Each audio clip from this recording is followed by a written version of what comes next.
particulièrement de votre accueil, puisque comme le professeur Manu de maîtrise, c'est la première fois que je viens au Maroc, et je dois dire que votre accueil est à la hauteur de ce que j'avais entendu dire sur l'hospitalité marocaine. Merci particulièrement aux étudiants de Master 2, et merci également à l'attention, non pas quotidienne, mais de chaque instant du président du comité d'organisation, monsieur le professeur N. Alaji. Merci infiniment de votre accueil, monsieur le professeur.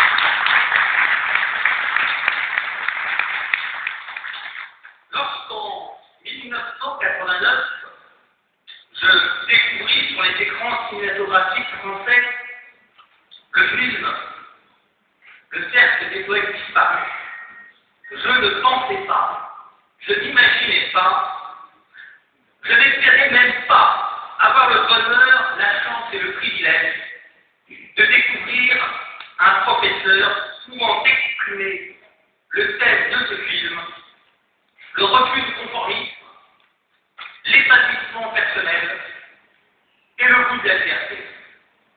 Ce professeur, nous sommes des centaines d'étudiants de chaque continent à l'avoir rencontré. Nous sommes des milliers d'étudiants planétaires à l'avoir croisé.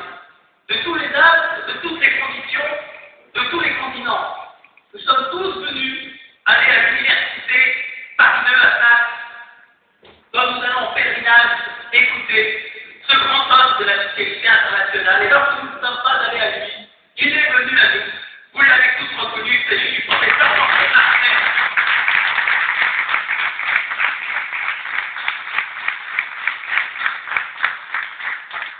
Monsieur le professeur, aux étudiants m'ayant accordé le privilège, l'honneur d'être aujourd'hui l'interprète de leurs propos afin de vous exprimer toute leur gratitude, permettez-moi pour une fois de parler de vous. Vous avez en effet été le premier professeur à nous considérer non pas comme des machines à apprendre, comme des têtes de concours élevées en patrie, afin de réussir la sélection hormonale des grands cabinets fiscalistes internationaux, mais comme des hommes dotés non seulement de raison, mais d'âme. Vous avez donc été celui qui avait éveillé notre soif de réflexion, de compréhension, de nous, des autres, de l'autre, du monde. En d'autres termes, vous nous avez donné le goût de la connaissance, la soif de l'indépendance et donc de la liberté. Votre éclectisme sur des sujets aussi variés que le droit, la politique, la théologie, la médecine, la sociologie, en d'autres termes la vie, nous a permis de comprendre qu'il existait autre chose derrière les fumigènes de tous ordres, mis en place par ceux qui essaient de nous contenir dans un espace réduit, avec une vision limitée. Au contraire, une vie réduite à quelques examens scolaires et universitaires, vous nous avez offert cette épreuve de vérité, avec nous-mêmes, quelle rédaction d'une thèse.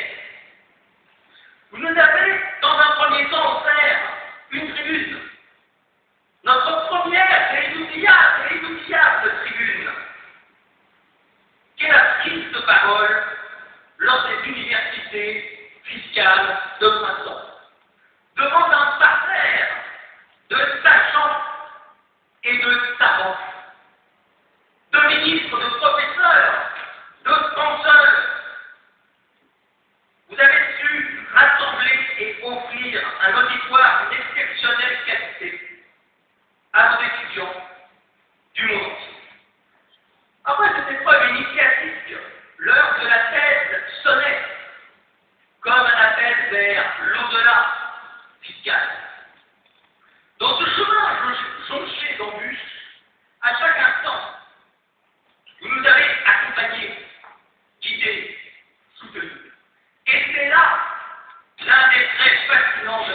personnalité, votre générosité, votre don de soi, votre altruisme, avec toujours comme seule recherche désintéressée l'accomplissement d'autrui.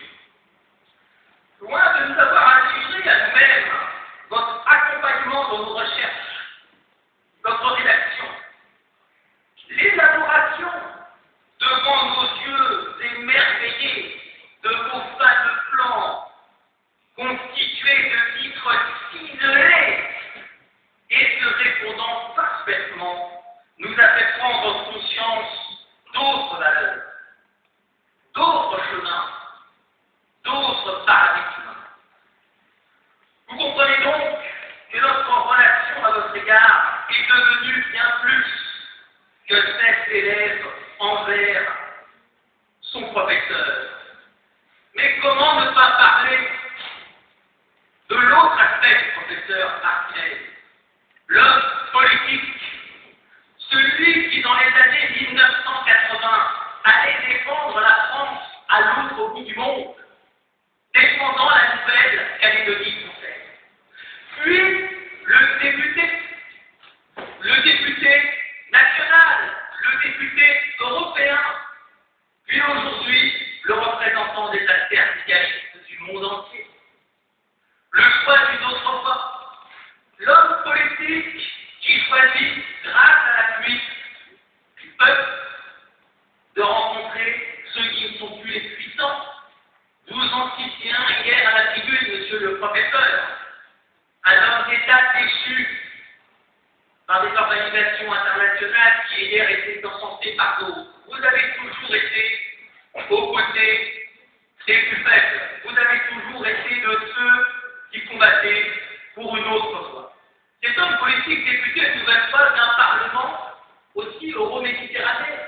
Vous n'avez jamais manqué l'occasion d'ouvrir une autre voie. Enfin, je finirai par là, l'homme, vous l'avez tous compris, et c'est celui qui aujourd'hui est le seul capable de faire de l'ombre à la TVA en Afrique. C'est tout simplement Jean-Claude Martinez, celui qui nous rassemble aujourd'hui par ses qualités intrinsèques, que j'ai d'une manière furtive, vous m'en excuserez, essayé de s'en dessiner les contours. Et s'il n'y avait qu'un seul mot à tenir, c'est évidemment, derrière un génie absolu, une générosité et un don de soi exemplaire et infini, monsieur le professeur. Alors, comme la reconnaissance et la mémoire du cœur, nous vous sommes très reconnaissants et nous vous disons simplement merci, monsieur le professeur.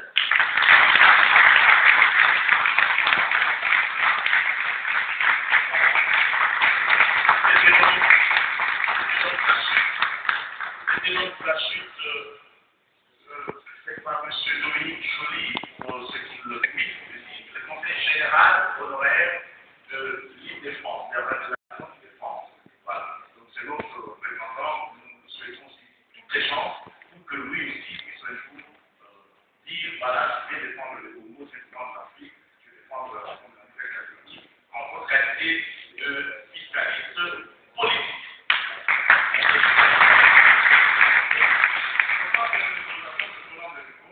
Merci de m'avoir donné cet honneur que de clôturer.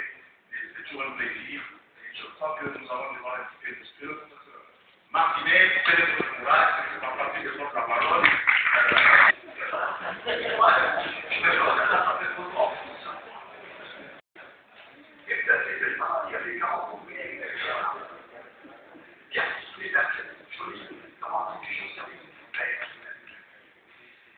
Alors, je parlais tout à l'heure. Il est en bas. Laurent Martiala, il parle du BPCVA. Et je crois, Roger, d'ailleurs, moi, je dis le nom, le directeur, en reparlant du jeune, bon, je suis passé là, du jeune. Non, je me disais que nous ne faisions pas les 18e universités fiscales, mais les 18e universités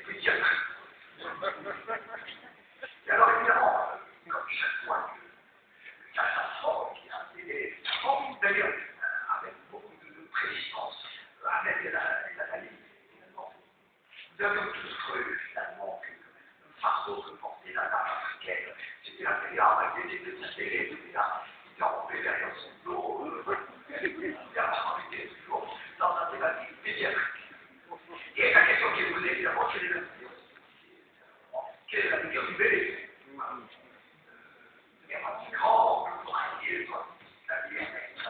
Il y a un petit pratique. Et comme chaque fois que la maison est grosse, eh bien, ça dépend évidemment de l'environnement dans lequel on vit. Parce que le petit dinosaure qui est dans un astéroïde sur lequel l'environnement change, et le petit dinosaure disparaît. Donc ça dépend de l'environnement, mais ça dépend de la génétique dont a été le bébé. Moi, je dis la génétique, on ne va pas l'ouvrir dans le cas. Alors je vais reprendre un petit peu ces deux points, mais rapidement, quelle est la génétique finalement de ce bébé qui a parlé de l'Europe et comment on parle du monde. Et puis quel est l'environnement dans lequel ce bébé doit se développer, ici.